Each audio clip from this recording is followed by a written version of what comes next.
మీ చరిత్ర ఒకసారి తీసుకుంటే ఆ రోజు 10th క్లాస్ పేపర్ కొట్టేసి పేపర్ లీకేజ్ చేసిన ఉన్నటువంటి వ్యక్తి ముఖ్యమంత్రిగా చేశాడు. ఆ తర్వాత తండ్రి ముఖ్యమంత్రిగా ఉన్నప్పుడు చాలా సూట్ కేసు కంపెనీలు పెట్టుకొని వచ్చి అవినీతి అక్రమార్జన కేసులో జైలు పోయించాడు.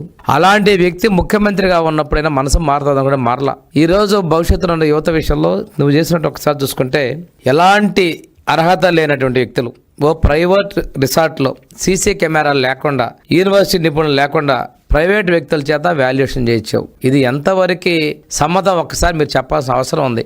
ఏ తప్పు చేయని డిఎస్సిలో ఏదో జరిగిపోయింది, హారిజాంటల్ వర్టికల్లో రిజర్వేషన్ గురించి తేడాలు తెలియని వ్యక్తులు ఒక అసత్యాన్ని పదే పదే చెప్పి రిజిస్టర్ చేయాలని చూస్తున్నారు. ఆ రోజు ఎన్నికల ముందు కూడా నిస్సిగ్గుగా మీరు చేసినటువంటి పరిస్థితి ఒకసారి చూసుకుంటే 35 మంది కమ్మ డిఎస్పీలను పెట్టారని చెప్పి ఒక అపోహను పదే చెప్పారు. ఆ తర్వాత సొంత చిన్నాన్న హత్య చేసినప్పుడు నారాసుర రక్త చరిత్ర అని చెప్పి మీ అవినాష్ రెడ్డిని వెనకేసుకొని వచ్చే విధంగా, మీ వాళ్ళని కాపాడుకునే విధంగా, మా మీద లేనిపోని నిందలు మోపే విధంగా, ప్రజల్ని మభ్యపెట్టే విధంగా చేశారు. ఈ రోజు కూడా మీరు తిరుపతి ఉప ఎన్నికలో ఓటర్ లిస్టులో ట్యాంపర్ చేసినట్టుగా ఇక్కడ కూడా కష్టపడి అర్హత సాధిన నిరుద్యోగుల ప్రశ్నాపత్రాలు తారుమారు చేయడం సిగ్గుచేటు. విద్యార్థుల జీవితాలతో, యువతతో మీరు చేసిన చెలగాటానికే మీరు మూల్యం చెల్లుకున్న విషయం కూడా వాస్తవం అనే విషయం నేను తెలియజేసుకుంటాను.